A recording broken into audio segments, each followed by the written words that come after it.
We are so pleased that you are joining us today for this important webinar. So the topic that we will be discussing today is the introduction of causal twins. We believe with the combination of a digital twin and our ability to use causal AI to really help decision makers understand not just what is happening, but why it's happening, and the actions that organizations and business leaders can take to improve their organization and to improve profits and customer satisfaction.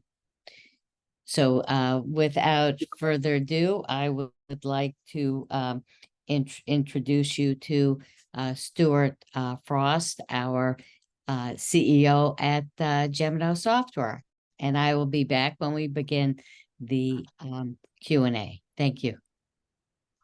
Thanks very much, Judith. And as you said, I'm going to be talking very much about this topic of causal twins. We feel like the whole point, or one of the biggest benefits of using causal AI in a business context, is to help people make better decisions. So what we're working towards is having a complete end-to-end platform to basically drive that result, make it easier and more efficient to make good decisions.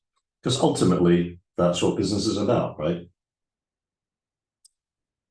Just a quick review, excuse me a second. Coffee this morning. So a quick review of what we're about, so we level set for everybody. So as I said, fundamentally, Gemino's Causeway is a platform that helps you capture business requirements, business knowledge, ask specific questions, all driven by causal AI and the science introduced by Prof. Jadar Pearl out of UCLA, with the end result being these decision dashboards driven by causal twins. You don't have to have a digital twin in place to use this. We can go direct to the real world if we need to. Just want to make that caveat clear. And what we've done throughout the platform is leverage existing open source libraries wherever possible. So we use Node-RED, as you'll see when Owen does the demo in a little bit. We've used an established low-code environment that takes us really all the way through graphical models to deployable solutions. We use the PyY library that Microsoft Research and Amazon Science put together. We have a graph database in there that is both our repository for all the models, etc. It can also be used as a knowledge layer in your own enterprise if you choose, or you can use a different database if you wish. We're finding it to be quite a good knowledge-oriented graph database for our purposes. As you'll see in a couple of slides, just a reminder, we've started integrating ChatGPT and other similar technologies, but with a very strong focus on helping large enterprises to really understand what's going on in their world, both internally and externally. We're looking closely at the private GPT capabilities as well. Data scientists will still want to perhaps drop into Jupyter and they can change the algorithms, they can change the formulas that for cause to effect, etc. So it's a very open environment, very easy to use, but ultimately focused on help our customers make better decisions. That's what it's all about. I mentioned the ChatGPT, and one interesting area that's really coming up now that we've been able to demonstrate the integration with the regular public GPT, as I mentioned just now, the integration with private GPT capabilities, because obviously what you don't want to do is put your internal corporate documents up on the public GPT, etc. So there's an increasing trend and a lot of interest from multiple prospects right now in really using private GPT with internal corporate documents, logs, etc., as a knowledge base that can be effectively queried out of the Gemino's Causeway platform and can help you really start to build better causal models from scratch and also test and improve causal models you might already have. So the idea is we use that as a knowledge base specifically to ask causally oriented questions and help people make better decisions. as we said before, it's an advisory platform. Obviously, what we don't want to fall foul of is all the hallucinations that have been widely publicized, which is still a problem. So it's very much an aid to the subject matter experts. Have I missed something? Is there something hidden away in a different department's documents that might be useful to solve this problem, etc.? So that's the angle we're taking on it. Let's talk about the need to make better decisions. I mean, it's obvious, I guess, but the numbers are quite staggering in terms of things like unplanned downtime, etc. How do we improve systems so that we make better decisions so that we can reduce downtime? That's a problem across lots of different manufacturing, IT systems, etc. that we're coming across constantly with customers. And as I said, very big numbers involved. So the ROI, if we get this right for our customers, is significant. And we're finding we can get there relatively quickly by taking a causal AI driven approach. So for me, this is kind of the point of the causal science that Pearl came up with. How do we make better decisions? And we really can't do that with traditional AI to anything like the same fidelity and confidence. A key part of making that possible is this idea of a causal twin. So what we're doing is saying, great, you've got now a causal model that you're comfortable with. You understand the various cause-effect change. You've got the functions that operate between each cause-effect, etc. So you're pretty happy with that model. You've based that perhaps on observational data from the past, and you might have leavened it with the use of GPT, etc. Now what we want to do is deploy that causal model, and so that when something is changing in our business, we can very directly leverage the causal model to investigate what the root causes are, come up with recommended actions, test potential interventions. And so for me, this is the ultimate kind of expression of why we want to do things using causal AI. It's not just a different way to do data science.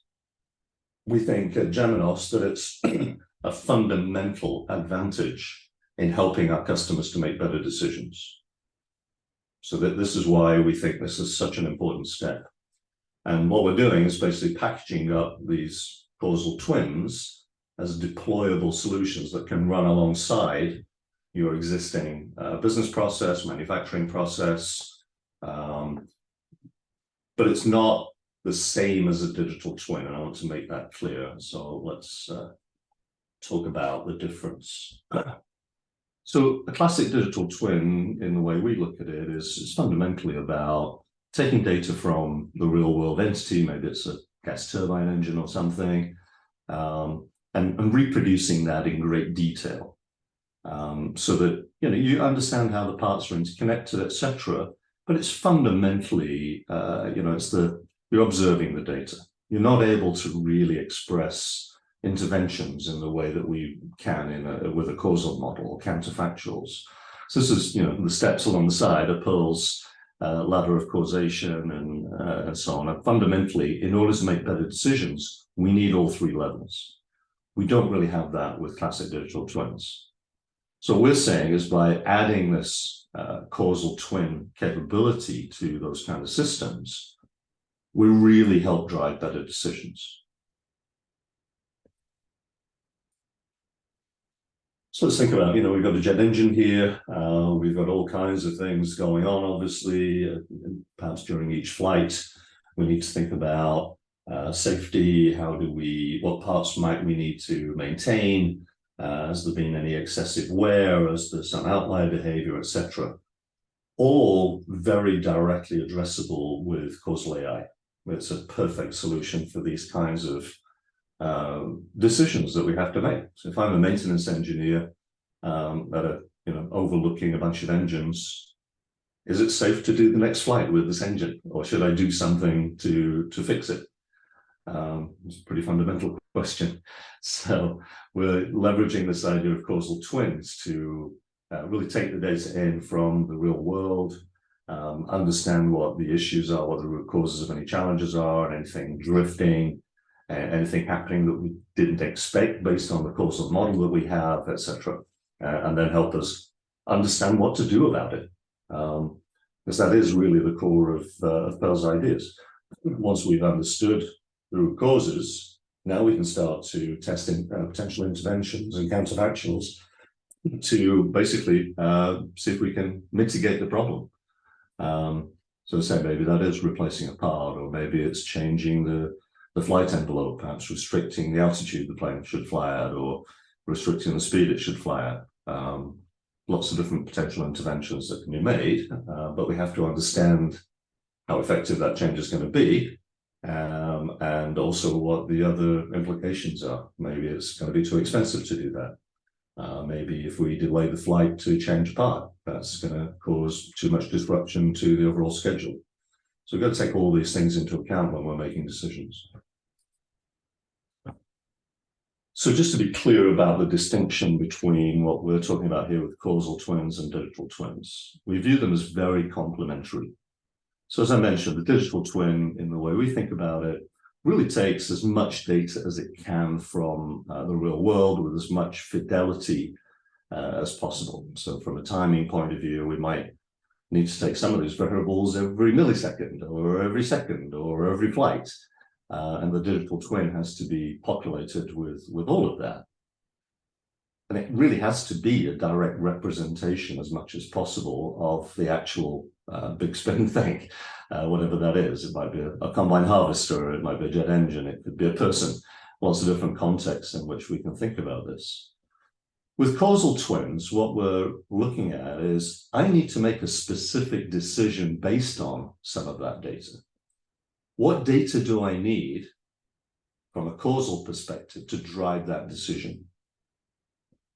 Right? So this is why it's very complementary, because we're not saying we need to reproduce the entire environment, like, let's say, a 5G network with all its antennas and all its switches and all the backbones and everything else. We don't need to model it down to that level of detail. What we can do is really think about what decision does this engineer need to make at this point in time? What data do we need to provide to that engineer? And how do we model that? And what are the interventions that engineer can make to improve the situation? So it's a very clear distinction, hopefully, between the two. So certainly not saying we're competing in any way with classic digital twins. I think this is highly complementary. And obviously we can just go straight to the real world and extract data. But you know, it's going to depend on the context and the specific business problem that we're talking about. We're also introducing now time series data analysis into the platform. So this is coming up. It's not all there yet, but we're finding this is actually really interesting stuff too. So when you've got time series data, light is coming from all the sensors, let's say on a jet engine. There are some interesting things that start to come to mind when you think about it from a causality point of view. It really adds another dimension, because at the end of the day, a cause has to come before its effect, right? Just makes sense, right? You can't go back in time to create an effect on something. So by kind of understanding that and looking at the patterns and the recurring patterns in a set of time series data, if I'm looking at, you know, all the X's and all the Y's and everything over the time period, the causality has to flow through time.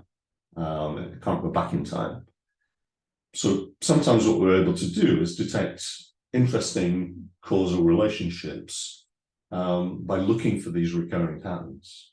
There's also some really interesting work coming out of Amazon Science that we're tracking. And that's around unobserved confounders. So if we've got some data that we don't have a sensor for, it's actually serves as a confounder in a causal model. I've got some really interesting approaches to identify that and control for them, etc. So we're going to be building that in as well over time. And this is a very interesting area, and an area where we're getting a lot of interest from potential customers. And it cuts right across the various industries that we're addressing. Our main focus is manufacturing, AI ops for IT. We're looking at 5G networks with one prospects, etc. They all have somewhat similar characteristics when you look at the data. It's time series data. We want to understand how a change in one variable at one point in time can impact other variables at later points in time. What kind of interventions can we make to change what's happening? So this is a big area of research for us, and you'll see over the next few weeks and months a series of additions to the platform. So fascinating area, and very much kind of plays to my background. So I was a real-time systems engineer in defense for a few years early in my career as well. So this is all interesting stuff. So I'm going to hand it over to Owen to do a quick demo. We'll put this slide back up at the end so that you can scan the QR code if you're interested. But Judith and John put together this book, and it's now available for pre-order.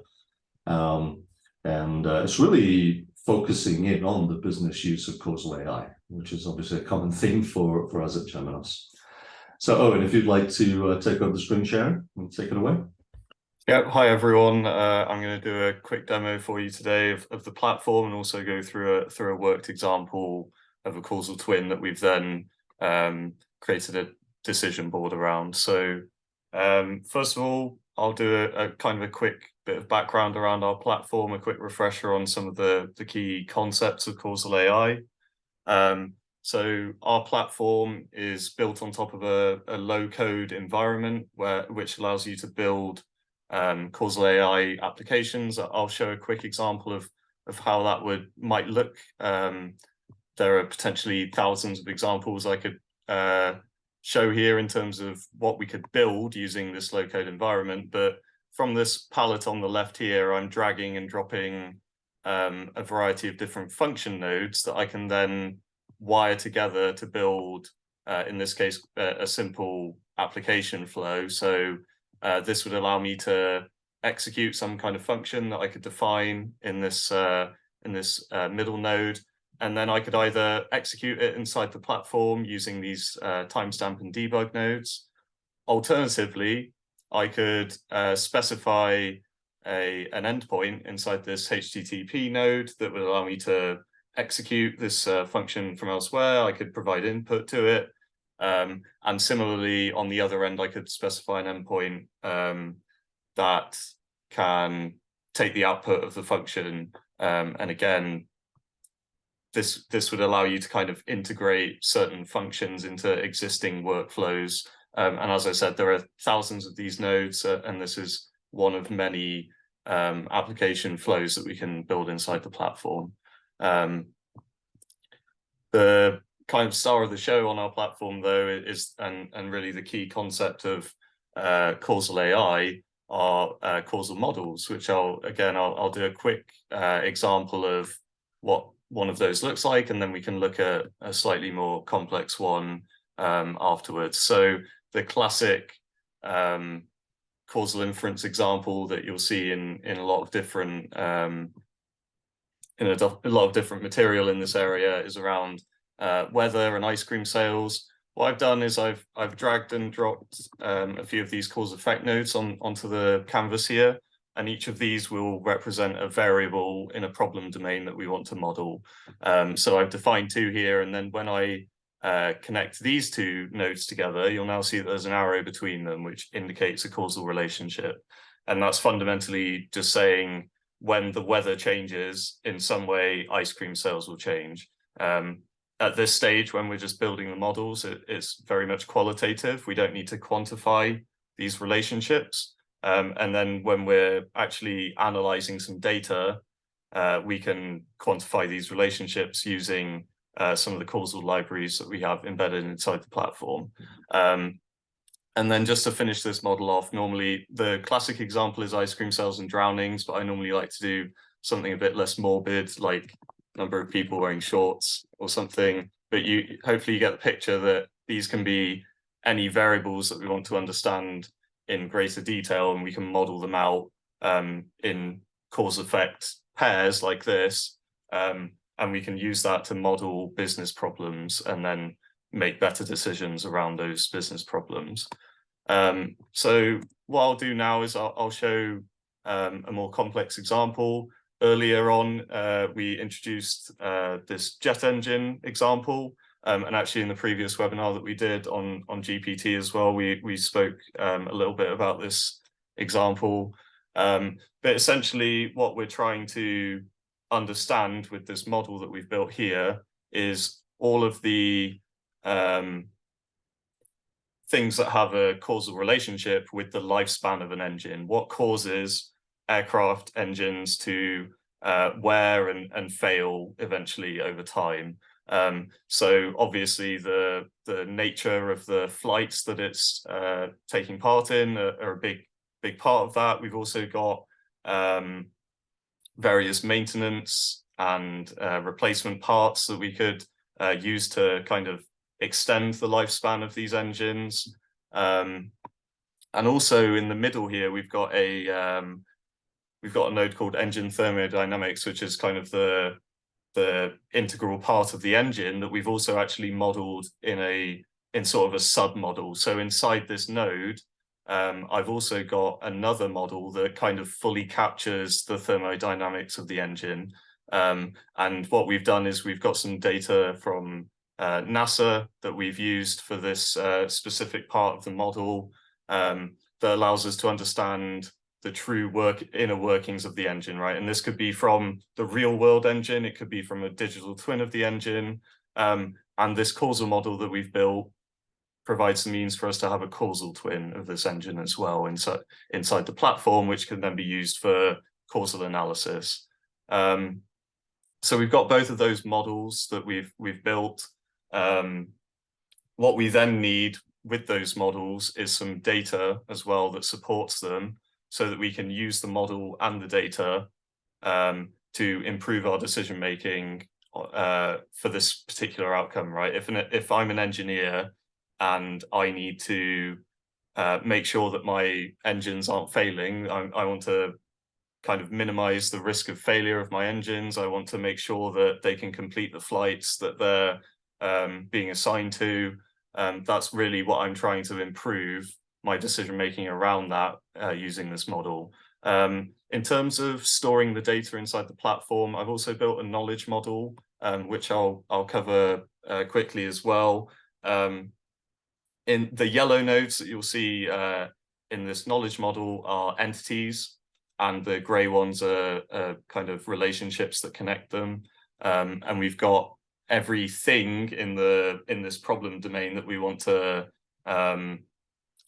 understand in more detail. And if I click on this turbine, for example, inside the turbine entity, I've also got a list of attributes that that kind of correspond to actual columns in a data set that we would be recording from a bunch of different sensors on the engine. So that's kind of, this knowledge model is the framework for storing data inside the system. I'll touch very quickly on how we actually get data inside as well in this ETL flow that I've got here. And again, this is leaning more on the kind of low code application building side of the platform. There's a decent amount of nodes in this flow, but fundamentally what I'm doing here is pulling in data from CSVs, from SQL, from various APIs, and I'm inserting it into the knowledge model that I've built for myself. And then once I've got data inside the platform, I can use it alongside the model for causal analysis. And we've got a variety of different features for causal analysis on the platform, which I'll give a quick rundown of some of the key ones, like interventions, root cause analysis, counterfactuals, and outliers. What I'll do is show some of these features in the form of a dashboard. So the idea is that we can run all of this analysis inside the platform, and then we can actually push those results out to something like a Power BI dashboard, which I've created an example for as well for this demo. So if we go back to the idea that I'm an engineer managing a fleet of aircraft engines, what I want to do is pick problematic engines that for whatever reason are kind of giving me a decision to make around them, right? Maybe they're starting to come towards the end of their life. Maybe they're starting to need repairs. Maybe they're breaking down. All of these different decisions we can make inside of a dashboard like this. So we've got an overall map of the engines, but then I can actually look at specific engines as well. So we can look at the various locations of those engines, where they're going next, how far they've got to go, how much of their lifespan have they got left? Is that going to give us a problem? So for example, on this this engine 23 that I've got here, we're getting pretty low on the number of miles that this engine can still do. And let's say there's a certain threshold that we could flag for the predicted remaining lifespan of this engine. Could be something like 25,000 miles or something. And at that point, we don't want to be going too much closer to zero. So we need to make some interventions. We need to change something about this problem that we've got here. First of all, what we probably want to understand is we want to do some root cause analysis on this engine to understand how we've got here in the first place, right? What has driven this engine to deteriorate and need repair. So the chart that we're looking at now on the screen is some attribution scores for this engine. Essentially, what we're seeing here are which variables in our system are responsible for the lifespan of this engine deteriorating. So these positive attribution scores on the left here, such as different forms of wear and the routing of the flight.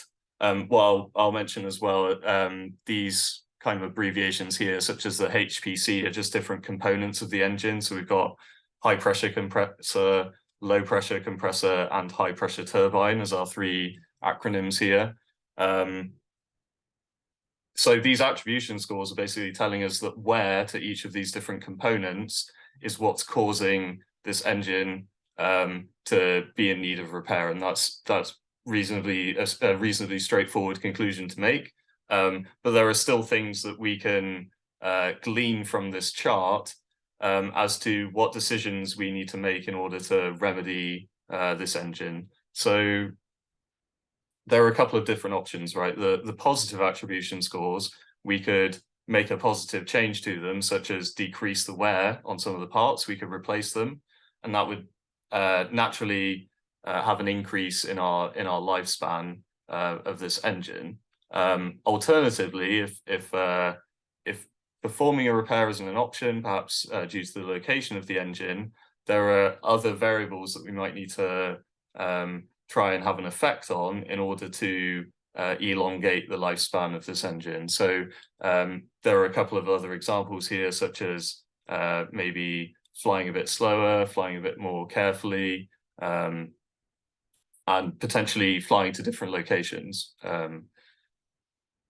One other point on these attribution scores is that these negative attribution scores are actually pulling this kind of negative score back in line almost. They're having a negative effect on this engine in such a way that if we were to further improve the pilot's behavior, for example, in this case, or the outside temperature, that's kind of another option for decisions that we could make for this specific engine. So there's kind of a different spectrum of different decisions that we could potentially make here. Now, this is sort of telling us why this problem is happening, but what we really want to do is we want to test specific changes, right? It's okay to understand why, but then we actually need to figure out how to fix it.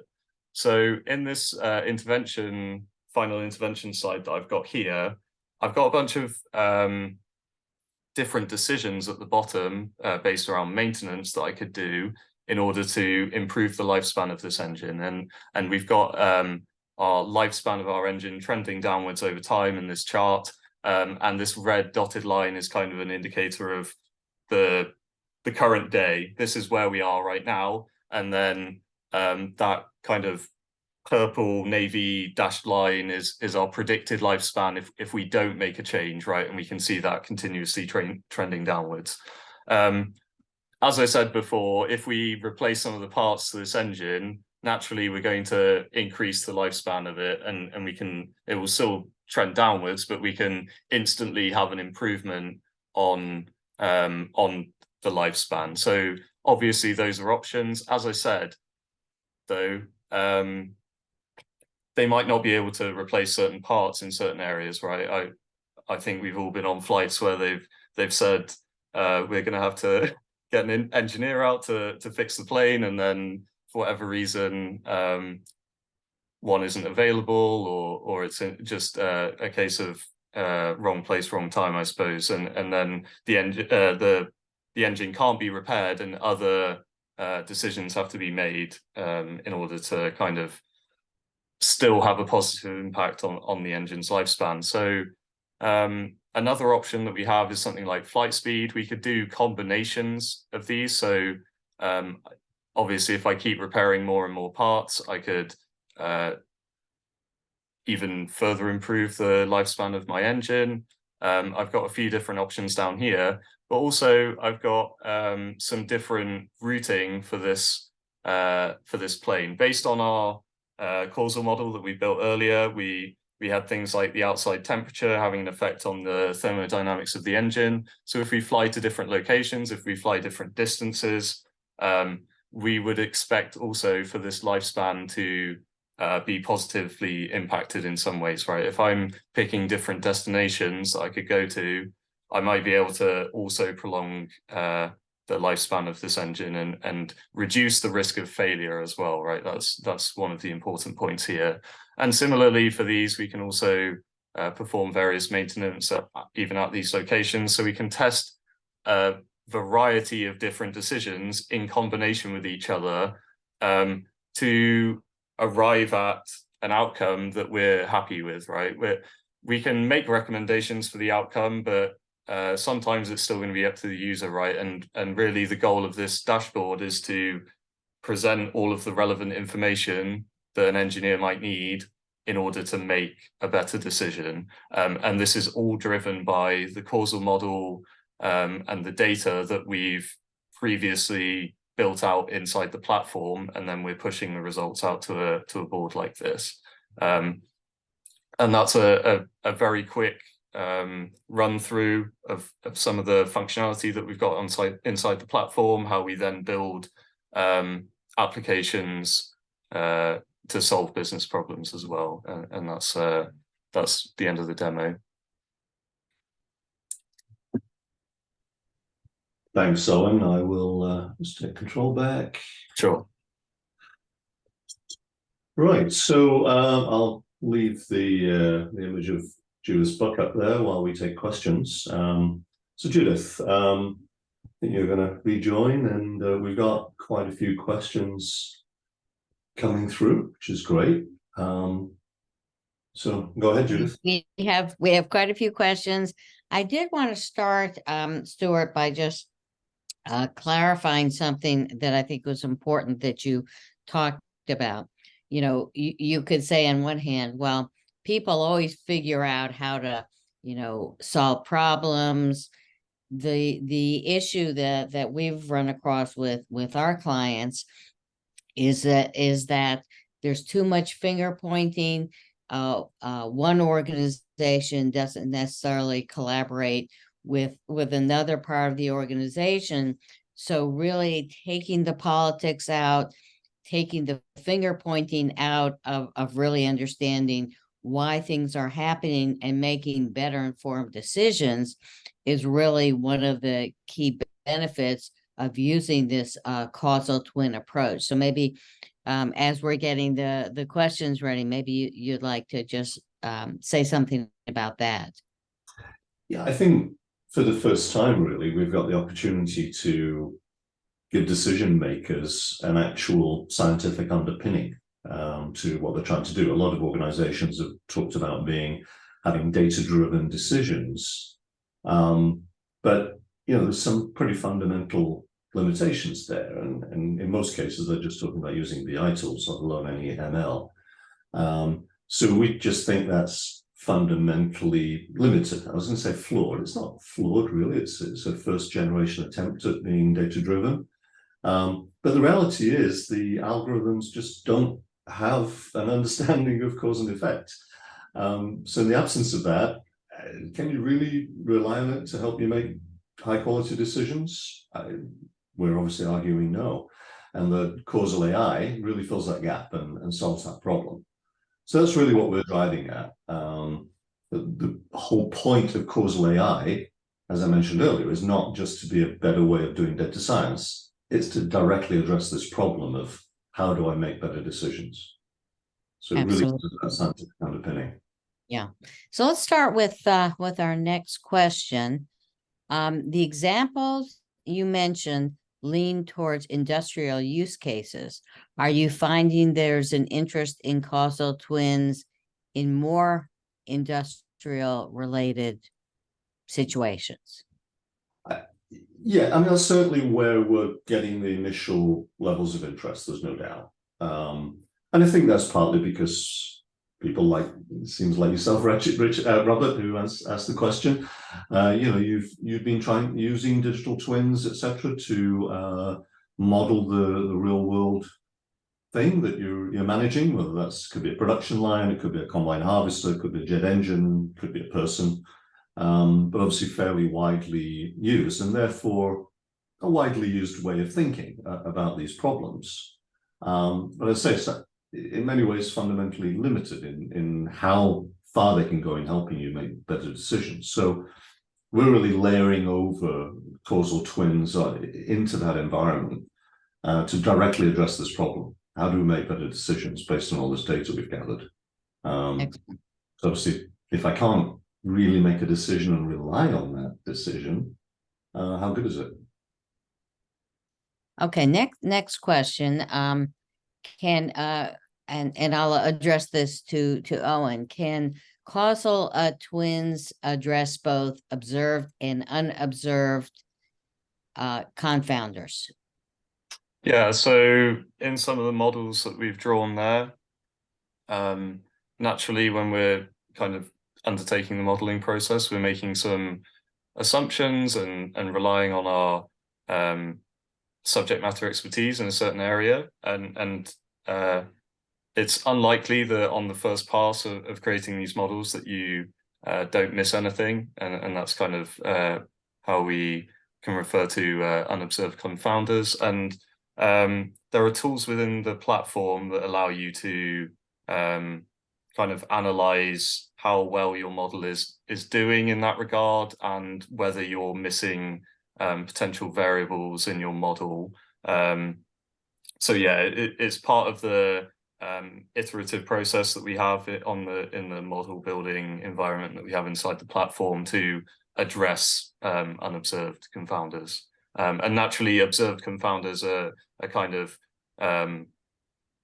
more readily addressed just in the model building environment that we have in the platform as well. Right. So we have partly, sorry, just add something to that. So it's also partly what I was talking about in the time series situation. And as I mentioned, there's some really interesting research coming out of Amazon on unobserved variables and unobserved confounders in that time series context. And they're finding actually that they can really help to understand those and analyze them and address them as we're building these causal twins out. So yes, I think there are various techniques, both the more traditional ones that Owen was referring to that are built into libraries like PyY and therefore into our platform. But now we're starting to explore specifically this area of the time series and unobserved confounders, etc. So it's a very active area of research on our part, and we're obviously testing this out on different projects now and so on. And it looks very encouraging, I've got to say. It's really interesting. So we've got two questions that are actually very similar.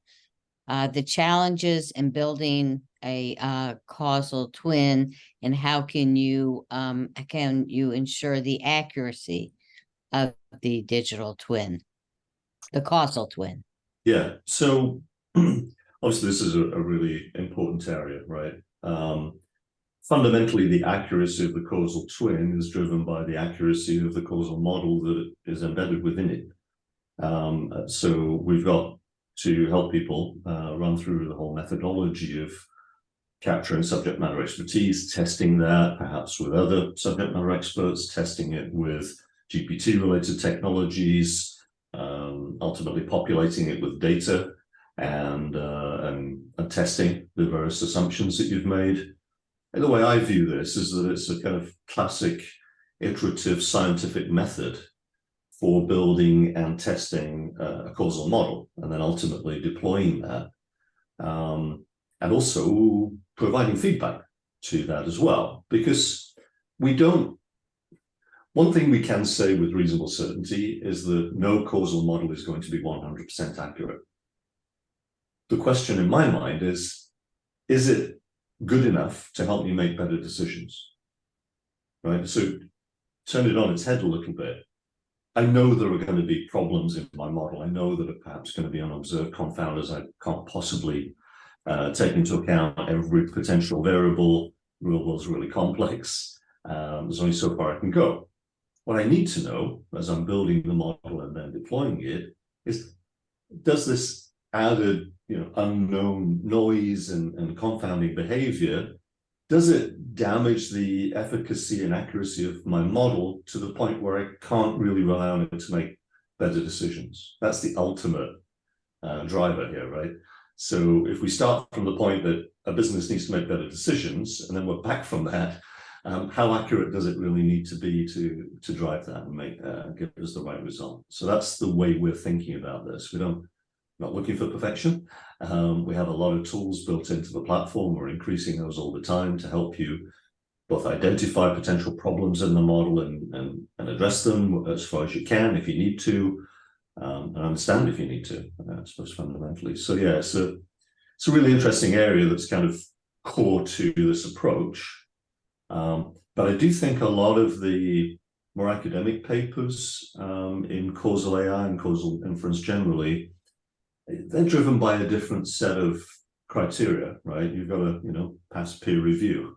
So the accuracy is perhaps stressed even more than it would be in a classic business environment, where my main criteria is, do I get an ROI from this? Is it better than I was doing before? And of course we have the issue that it's intended to be an iterative process. Absolutely. Yeah. So a next question. So does your tool validate the causal graph based on data? Yeah, we've touched on that a few times already. So absolutely, there are various tools built in, as Owen alluded to, and you mentioned the iterative process. Certainly it's not draw the model and we're done.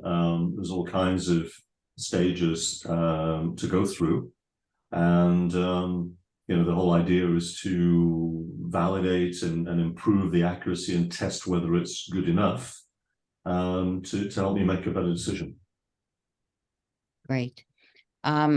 So one question we have here is, so so you're providing the most optimal way of dealing with the problem identified. Yeah, I mean, is it the most optimum? It's, that's always the question, isn't it? We don't know if it's the most optimum, but what we're doing is just trying to get it good enough. In our humble opinion, causal AI gives you a far better chance of getting a good enough result on your decision making than classic AI, and it's in combination with a digital twin. It just simply doesn't have that scientific underpinning that causal AI does, that is directly oriented towards helping you make better decisions. It's simply not there, that information. So therefore, causal AI is, almost by definition, a better way of dealing with these problems and asking these questions. There's another question there from Robert Cratchit. I just wanted to make sure we covered that in terms of timing. Talking about implementing several high-fidelity digital twins, considerable undertaking, took 12 months to implement an MVP, and is the building of a causal twin a similar undertaking? We're not finding that it is, because obviously when you're building a classic digital twin, the level of detail, you have to have the same fidelity really as the real thing. So the granularity of the data, the quantity of the data is generally much higher. And also, in many cases, I'm building a digital twin without a focus on specific decisions and specific questions that I'm asking.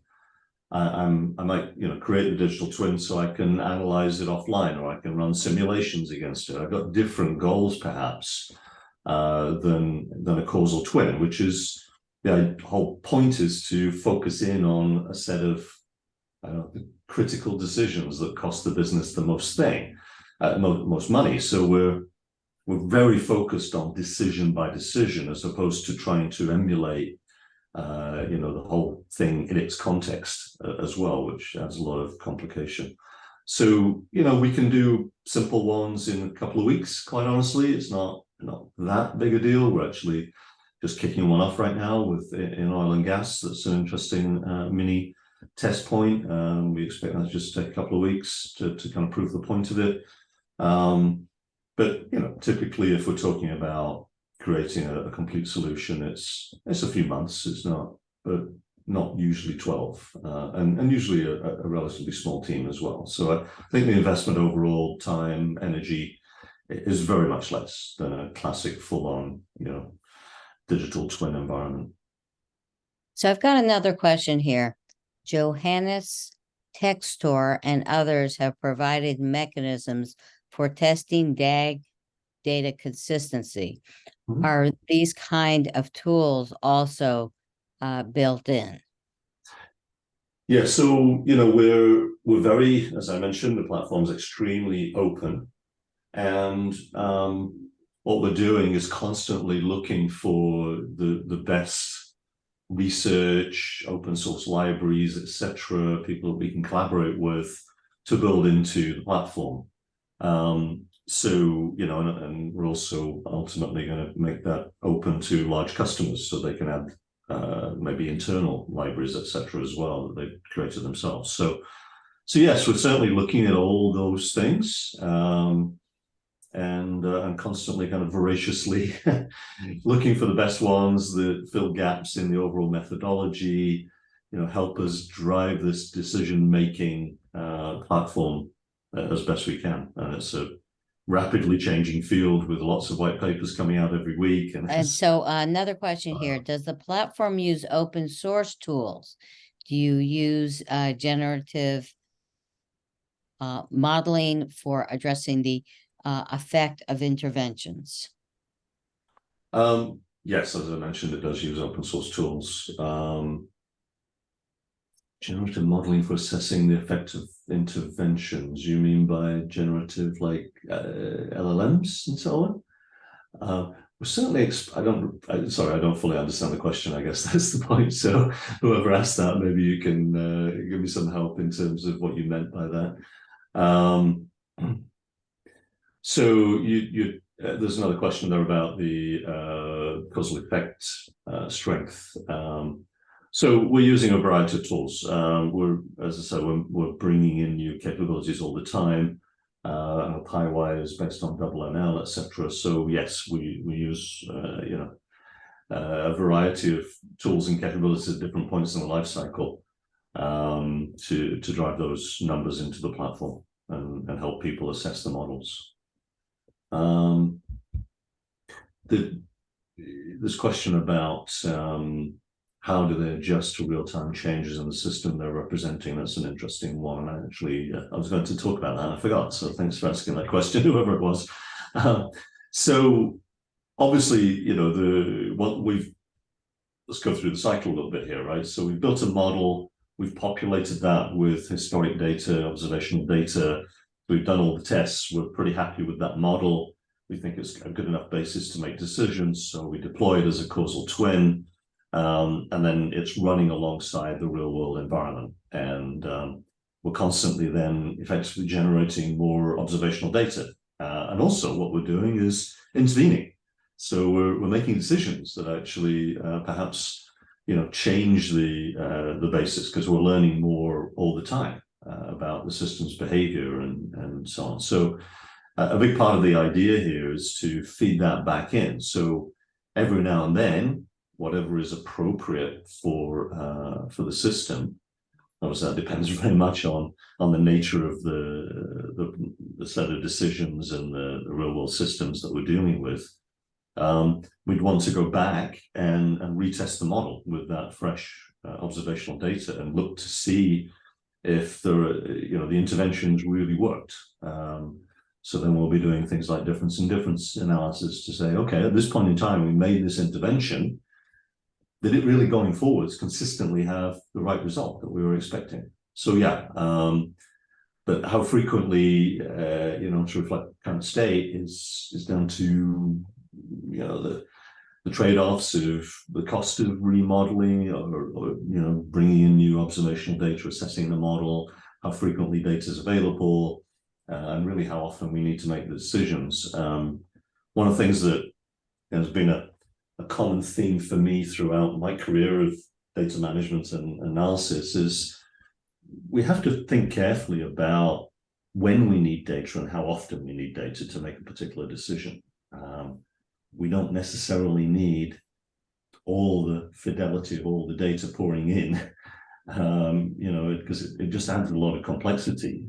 So in this flight scenario, we might look at is at the end of each flight, we get a dump from each jet engine, and we've got to make a decision before the next flight as to what to do with that engine. To Owen's point with his dashboard. Do we need every millisecond of data through the flight to assess that? Maybe with some of the data points, but probably not with all of them. We might need to look at the averages through the flight. We might need to look for outliers, but we don't necessarily need every millisecond to make that decision. It depends on the context. So we should think about our data gathering and how we're going about it in that context as well. So thank you, Stuart. I think we've gone through all of the questions. Just wanted to do a plug for our upcoming book, Causal Artificial Intelligence, The Next Step in Effective Business AI.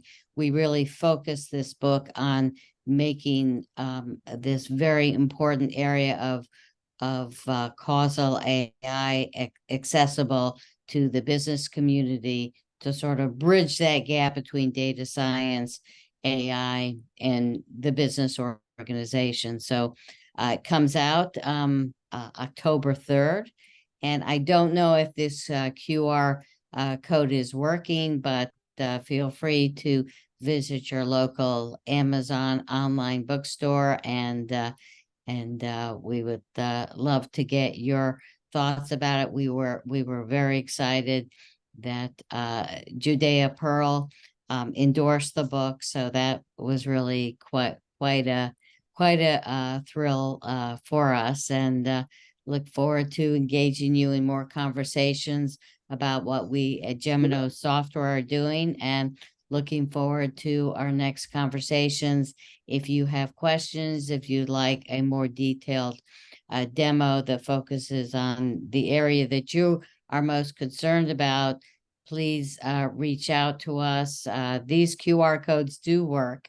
So please reach out to us if you'd like to set up a meeting or a demo, and look forward to keeping the conversations going.